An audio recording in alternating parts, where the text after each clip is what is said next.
അമ്മ ഇരിക്കാനാകുന്നില്ല എന്നാണ്ട എന്തോരം കടച്ചിലാ. ഇങ്ങനെയുണ്ടോ ഡിസ്കിന്റെ കംപ്ലൈന്റ് പറഞ്ഞ് ഇത്ര മാത്രം കടച്ചിലുണ്ടാവോ?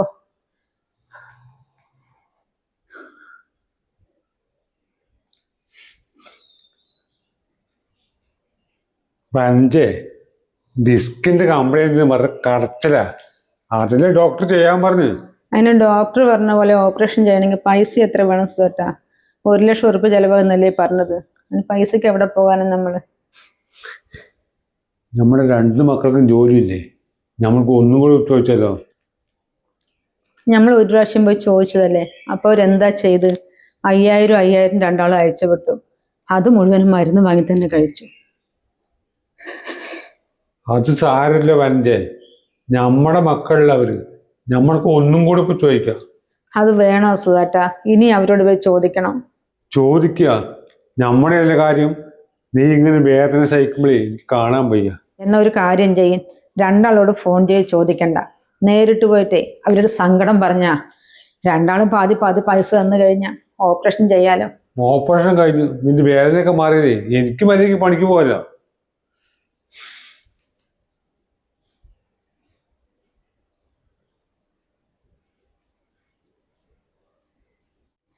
ശരി, ചിലപ്പോൾ അവർ തരുകയാണെങ്കിലോ വേഗം ഓപ്പറേഷൻ ചെയ്യാലോ.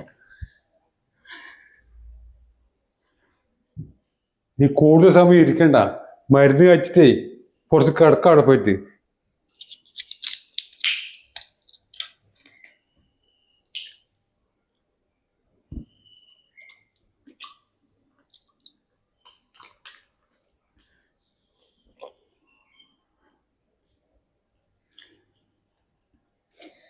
മരുന്നും കഴിഞ്ഞു, ഇനിയിപ്പോൾ അടുത്ത പ്രാവശ്യം മരുന്ന് വാങ്ങണമെങ്കിൽ പൈസ ഇല്ല, പണിക്ക് പോകാനും പറ്റുന്നില്ല. ഇവരൊക്കെ പാവം.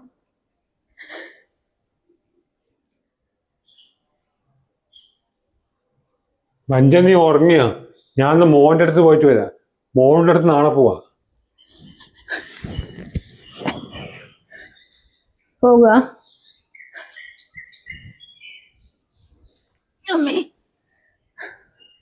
നീ കടന്നോ, എനിക്കൊന്നും വേണ്ട. പിന്നെ വൃത്തിക്ക് പോകണേ, അവരൊക്കെ വലിയ വലിയ ആൾക്കാരിൽ താമസിക്കുന്ന ആൾക്കാരാ. നമ്മൾ എങ്ങനെയെങ്കിലും പോയാ ആ മക്കൾക്ക് കുറവ്. നോക്ക്, ഞാൻ നല്ല മുണ്ട കൊടുത്തിട്ടുള്ളൂ, ഇതുപോലെ. അല്ല, ഞാൻ പറഞ്ഞേ ഉള്ളൂ, മുണ്ടൊക്കെ വൃത്തിയുണ്ട്, അത് മതി. പിന്നെ അവിടുന്ന് ബസ് ഇറങ്ങിയിട്ട് നിങ്ങൾ നടന്നു പോകണ്ട, 1 കിലോമീറ്ററോളം മോൻ്റെ വീട്ടിലേക്ക് നടക്കാൻ. അവിടെ ഒരു കാര്യം, ഓട്ടോറിക്ഷ പിടിച്ച് പോകി. ഓട്ടോറിക്ഷ പിടിക്കാനോ? അതിന് പൈസ കയ്യില്ലപ്പോ. ഇതാണ് പാവുള്ള പൈസ. 10, 20. അതല്ല, നിങ്ങൾ ഇത്രയും ദൂരം നടന്നു പോയാലേ ആൾക്കാർ കണ്ട അവനല്ലേ മോശം, അത് കാരണമാണ്. വഞ്ച, എനിക്ക് ഇവിടെ നിന്ന് 20 ഉറുപ്പിക ബസ്സിന് വേണം, പിന്നെ അവിടെ നിന്ന് 40 ഉറുപ്പിക ഓട്ടോന്, അങ്ങനെ 60. പിന്നെ തിരിച്ചും വരാൻ പൈസ വേണ്ടേ? നോക്കട്ടെ എന്താ നമ്മൾ ചെയ്യാ.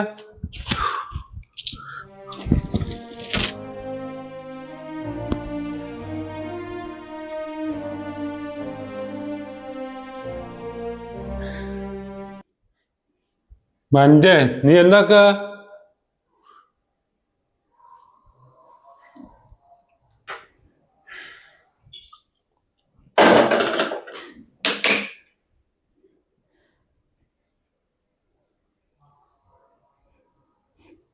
ഇതെന്തേ വേഗം വന്നിരിക്കുന്നത്?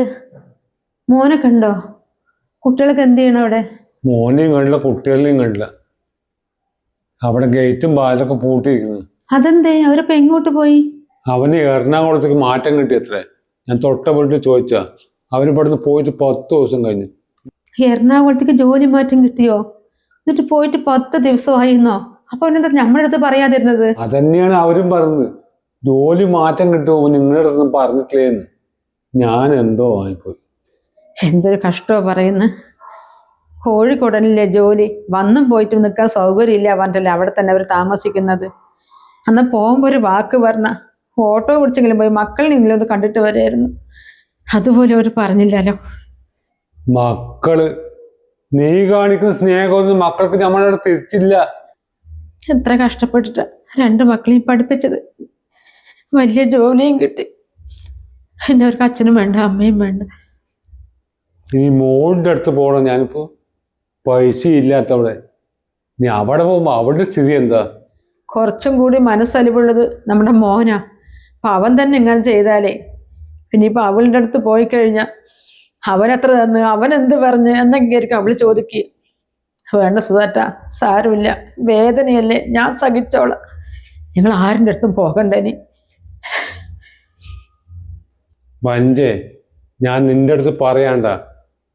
നമ്മുടെ മോനെ ഞാൻ ഒരുപാട് തവണ വിളിച്ചു നോക്കി, പക്ഷെ അവൻ ഫോൺ എടുത്തില്ല.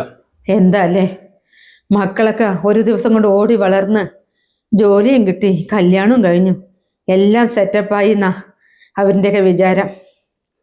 നമ്മളൊക്കെ അവരെ നോക്കി വളർത്തിയതും കഷ്ടപ്പെട്ടതും പഠിപ്പിച്ചതും എല്ലാം വെറുതെ. ചില മക്കളൊക്കെ അങ്ങനെ തന്നെ വഞ്ചേ. ദൈവം നമുക്ക് എന്തെങ്കിലും ഒരു വഴി വിടാണ്ടിരിക്കില്ല.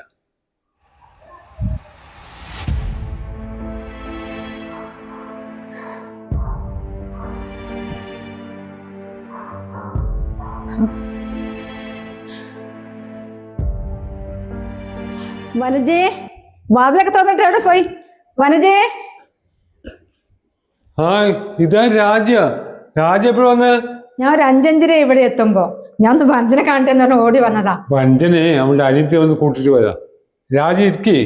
ആ, അനിയത്തി വന്ന് കൂട്ടിയിട്ട് പോയതാ.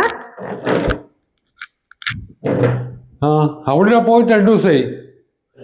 ഇപ്പൊ എങ്ങനെയുണ്ട് അവളുടെ അസുഖം? എൻ്റെ അടുത്ത് എല്ലാ കാര്യം അമ്മ വിളിച്ച് പറഞ്ഞിട്ടുണ്ടായിരുന്നു. അസുഖം പഴയമായി തന്നെയാ. ഇപ്പൊ നല്ല വേദനയുണ്ട്, കടച്ചിലുണ്ട്. ഞാൻ കഴിഞ്ഞ പ്രാവശ്യം വന്ന് പറഞ്ഞിട്ടുണ്ടായിരുന്നല്ലേ അവള് ഓപ്പറേഷൻ ചെയ്യണം എന്നുള്ളത്. പിന്നെ ഇതുവരെ നീട്ടി വെച്ച് ഓപ്പറേഷൻ ചെയ്തുകൂടെ? ഓപ്പറേഷൻ ഒക്കെ ചെയ്യേണ്ടതാണ്, പക്ഷെ പൈസ ഇല്ല. പൈസ ഇല്ലേ? ഞാൻ അറിഞ്ഞു, എല്ലാ വിവരവും എൻ്റെ അമ്മ പറഞ്ഞിട്ടുണ്ടായിരുന്നു. എന്തുമാത്രം സ്നേഹിച്ച് അവള് മക്കളെ വളർത്തിയതല്ലേ. അതിന് ഇനിയിപ്പോൾ എത്ര പൈസ വന്നാലും ഞാൻ നോക്കിക്കോളാം. കാരണം വനജ എന്ന് പറഞ്ഞാൽ ഞങ്ങൾ ഏട്ടൻ അറിയുന്നല്ലേ, ഞങ്ങൾ അത്രയും ഫ്രണ്ട്സാണ്. പിന്നെ ഫ്രണ്ട്സ് മാത്രമല്ല, എനിക്കെന്താ പറയുക, അവൾ എൻ്റെ ഒരു അനിയത്തിയോ അല്ലെങ്കിൽ ഒരു ചേച്ചിയോ അങ്ങനെയൊക്കെ ഞാൻ അവളെ വിചാരിച്ചിട്ടുള്ളത്. അത്രയും ഞങ്ങൾ തമ്മിലുള്ള ബന്ധമാണ്. അപ്പോൾ അവൾ ഇത്രയും ഒരു വിഷമം ഇങ്ങനെ അനുഭവിക്കുക എന്ന് പറയുമ്പോൾ അതെന്തോ എനിക്ക് സഹിക്കാൻ പറ്റുന്നില്ല. നിങ്ങൾ ഡോക്ടറുടെ നമ്പർ തന്നാൽ മതി, ഞങ്ങൾ നേരിട്ട് ഡോക്ടറെ കാണാം. പിന്നെ ഡോക്ടറായിട്ട് സംസാരിച്ച ശേഷം എന്നിട്ട് എപ്പോഴും അതൊക്കെ ചെയ്യാൻ പറ്റുന്ന ആ ദിവസം നമുക്ക് എല്ലാവർക്കും കൂടി ഒരുമിച്ച് പോകാം. എന്നാൽ ഞാൻ നമ്പർ തരാം. എന്നാൽ ഈ കാര്യം ഞാൻ വഞ്ചനെ അറിയിക്കട്ടെ.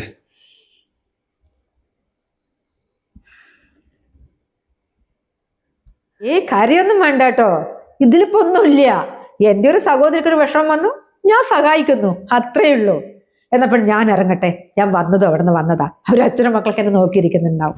പിന്നെ അമ്മ പറഞ്ഞിട്ടുണ്ടാവും അവളുടെ കൂട്ടുകാരെ കാണാൻ പോയതാണെന്നുള്ളത്. ഞാൻ വനജയുടെ ഉണ്ടാകാൻ പറഞ്ഞിട്ട് ഓടി വന്നതാ. ഇത് മരുന്നുമില്ല, ഇത് ഡോക്ടർ നമ്പർ ഉണ്ട്.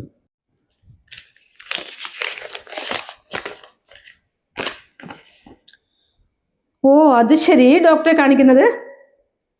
ഞാൻ കഴിഞ്ഞ പ്രാവശ്യം വന്നിട്ടേ അമ്മനെ കൊണ്ടുപോയിട്ടുണ്ട് ഇവിടെ. എന്നാ പിന്നെ ശരിയേ, ഞാൻ വരട്ടെ.